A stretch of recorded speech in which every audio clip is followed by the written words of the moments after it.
Hi, it's Tziporah here, and I'm going to talk about the 9 traits of borderline personality disorder, or BPD. I'm going to tell you what these traits feel like and what can cause them. And as a recovered borderline myself, I'll give insight that you might not have heard of, so be sure to watch the whole video. To be diagnosed with BPD, you only need 5 of these 9 traits. And feel free to let us know what traits you relate to in the comments below. Fear of abandonment. Fear of abandonment usually feels like worry and desperation or other uneasy emotions. It can also be jealousy or suspicion when not with the other person. I made another video on emotional permanence, which explains this, and I'll put the link in the description. Fear of abandonment also feels like frantic efforts to keep the other person near, whether this is through being nice to them or even guilt trips. Disagreements or fights can even turn into actually physically blocking the exit so that the other person cannot leave. This is because fear of abandonment often contains push-pull behaviors like clinginess or even starting fights and aggression. This unfortunately ends up creating the exact thing that the borderline person is so desperately trying to avoid, and that's pushing the other person away instead of keeping them near. So what causes fear of abandonment? Emotional neglect and physical neglect from childhood will often create this. If a child doesn't learn secure attachment in their formative years, they will struggle their entire life to feel secure until they heal this from within. Having core shame or feeling like you are always the problem will also cause someone to feel worthy of abandonment, whether this is conscious or subconscious. Now, because the fear of abandonment often causes abandonment, the pattern seems undeniable and even inevitable to the borderline. Unstable relationships. The emotions that the borderline experiences here would often be insecurity, social anxiety, self-hate, and so on. Because of black and white thinking or splitting, a borderline's relationships can be quick to form and quick to end. Idealization and devaluation are common in these unstable relationships. It's not always idealization and devaluation. It could be that the borderline feels that the relationship is going well, but then an interaction can be misread by the borderline, which causes disappointment or a loss in trust of the strength of the bond. The emotional intensity behind how a borderline interprets a relationship can be very draining for the borderline themselves. And the BPD person is often scared to let the other person know what's going on emotionally inside of them, so this can be very confusing to the other person. So what could cause this unstable relationship pattern? BPD people will often experience many disappointments or traumatic relationships throughout life, with the first being the parental relationship involving unhealthy, emotionally or physically abusive dynamics. This can set up instability for all relationships. It causes severe difficulties feeling like a relationship is truly connected or going to last. It makes it hard to put in that consistent effort because of that fear of abandonment or not doing good enough and wanting to give up.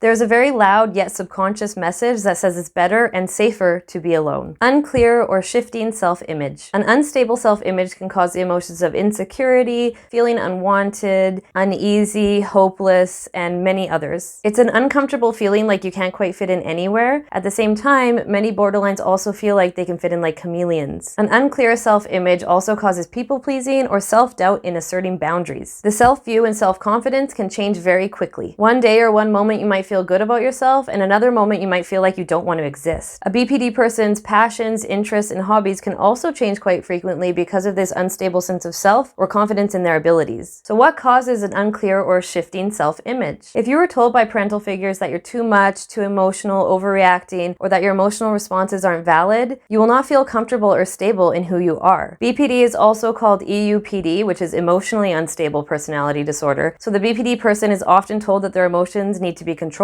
or that they're not actually justifiable. The first language that a person learns is emotions. For instance, a baby learns to emote and cry in order to express its needs. When someone is emotionally invalidated through their formative years, it crushes their self-image. Emotional invalidation or having an invalidating environment contributes to becoming a borderline. Punishment, ridicule, witnessing traumatic or abusive things tells a child that they're essentially not important and they aren't worth feeling stable or secure. They will then focus on the environment or others instead of tending to themselves, which takes away from establishing a stable self-image. Impulsive, self-destructive behaviors. Impulsivity and self-destructiveness can feel like depression or emptiness, but it can also feel like mania or euphoria. Emotion regulation gives us room to decide how to act on emotions, so when we don't have this skill, it feels too much to keep inside. The impulsive or self-destructive behaviors can be subtle or overt. Some examples of overt behaviors are dangerous driving, sexual impulsivity, beginning or ending relationships, alcohol, drug abuse, or eating disordered habits. Some subtle examples are self-neglect, not tending to the self or sleeping correctly, forgetting meds, or not doing activities or hobbies that bring joy, and basically losing the self in the emotion because it's so intense. Impulsivity and self-destruction is also why many borderlines will tend to self-harm, but not necessarily be suicidal. So what can cause impulsivity and self-destructive behaviors? Because BPD is mainly about difficulty in regulating emotions, it often comes out in impulsivity or self-destructive behaviors. The emotionally invalidating environment that created the borderline left them no way to express their emotions, which means they can act them out instead. If you did not develop the ability to self-soothe, these impulsive or self-destructive behaviors become the unhealthy coping method for soothing. When emotions feel so strong that there's nothing left to do with them but redirect them through action, it leads to these behaviors. Self-harm and suicidality. The emotions here are often labeled as emptiness, depression, self-hate, and unworthiness. When someone experiences mania, this can also cause self-harm. Splitting on the self or seeing the self as bad or unlovable can also cause a self-harm or suicidal episode. It can even be rumination on social interactions, which causes the borderline to feel shameful or hate the self. Grief is often involved too, such as grieving the loss of a childhood, loss of healthy relationships, or loss of the sense of self. So what's the cause? Due to all the other aspects of developing and having BPD, there's a strong message and feeling of not being worthy to exist, or that life just isn't worth living. And if we look at the theme of emotional neglect or abuse in childhood, the message that the child learns is that the only way to escape is just to not exist. The child may not know that this means suicidality at the time, but when they cannot escape the invalidating or neglectful environment, this is a message that they learn: to disappear. Extreme emotional swings. It is exhausting and overwhelming to experience so many different changes in emotions throughout the day, and it can feel like an inability to trust that your emotions are valid. This means that often the feeling of happiness or joy can quickly turn into anxiety or doubt because there is that looming feeling that it's not going to last or is not truly real. The changes in mood can go from euphoric or manic almost to emptiness and depression. These moods don't last long, whereas in bipolar, for instance, the moods will last for a longer period of time. So what can cause these extreme emotional swings? Once again, the emotionally invalidating or neglectful environment can often be a cause to this, whether it was overt or intentional by the parents or not. When emotion regulation has not been achieved or nurtured in the borderline, there's a deep feeling in the borderline that they are their emotions and it is inseparable, which means they are bad for experiencing unpleasant emotions. This makes it very hard to process and regulate. Those who have achieved emotion regulations are able to brush things off or let things pass, whereas the borderline severely struggles with this. Being shamed for emoting or expressing themselves in the past can also lead to feeling bad for experiencing emotions, which then causes suppression and the inability to honor or regulate emotional experiences. Emotion regulation and separating ourself from our emotions is what helps us accept our changes in mood. Without this, it could be too overwhelming and cause these emotional mood swings. Chronic feelings of emptiness. It often feels like hopelessness, invisibility, emptiness, and a lack of motivation to exist. This lends to suicidal ideation and suicidal tendencies in the borderline. Without feeling like there is a purpose to life, it adds to the insecure sense of self or knowing what direction to take. Chronic feelings of emptiness feels different than depression. Depression, when introspected, can often provide a message of why I might feel depressed. Chronic emptiness, on the other hand, is actually like a void, so there's nothing to look at. It's a very scary and hopeless feeling. What contributes to chronic feelings of emptiness? If you have experienced an unhealthy environment where your wants and needs are not noticed or fulfilled, in the home, by the parents, in situational circumstances, you learn that you are not important enough to matter, so to speak. This lack of focus or attendance to the self causes you to focus on the external and strips away the ability to feel like your presence matters or that you as a person matters. BPD people have often experienced multiple traumas. Even the fact that BPD contains emotion dysregulation in and of itself is traumatic. Experiencing trauma can also add to the emptiness in the borderline because it has impacted fragments of the borderline over time, which then removes the feeling of safety or feeling of wholeness. Explosive anger. This is where it's often said that the borderline can go from 0 to 100 very quickly. The emotional experience is anger, irritability, rage, and so on. It is all-consuming. The explosive anger can also be an implosive anger, as it's not always directed at other people and can be directed at the borderline themselves. This can seem to come out of nowhere or happen very quickly. Even the borderline might be surprised how quickly it came out. It can involve yelling, breaking things, throwing things, etc. What's the cause of explosive anger? There is generally a trigger behind the explosive anger. This might be due to emotional flashbacks or other triggers. I made a video on emotional flashbacks, so I'll also put that link in the description as well. Emotional suppression or emotional avoidance also has a huge impact on explosive anger. If someone doesn't express or validate their emotions when needed, it will build up and burst out when tipped over the edge. Core shame can also cause a BPD person to be very sensitive to external criticism or situations. Internalizing criticism or being very impatient with the self also causes this. Feeling suspicious or out of touch with reality. It can feel like jealousy, paranoia, not quite normal feeling, or asking who am I. It can also cause dissociation because it's really not pleasant to feel this way. Now, paranoid ideation is not the same as delusional paranoia. Delusional paranoia is like the government's out to get me or there's a plot to kill me. Paranoid ideation, however, is more fleeting, and this is more common for BPD people. And this means that they can read into social interactions more, like perceiving slights or threats more than are actually existing. It can add to the anxiety of people gossiping or talking or not liking them. Paranoid ideation can also team up with anxiety to make people think that others are talking about them, plotting against them, or are just straight up untrustworthy. And it definitely adds to social anxiety. Now, what's the cause here? Because BPD involves neurosis and psychosis, the psychosis part is why a BPD person might experience this paranoia, suspicion, or loss of touch with reality. Triggers and vulnerability factors are a huge reason why a BPD person might experience this paranoia, suspicion, or loss of touch with reality. Stress is a huge contributing factor and is often the trigger that sets this off. Alright, so I hope you found this video helpful. Be sure to subscribe for more of our content. We look forward to seeing you in the next video. Take care of yourself and stay gold.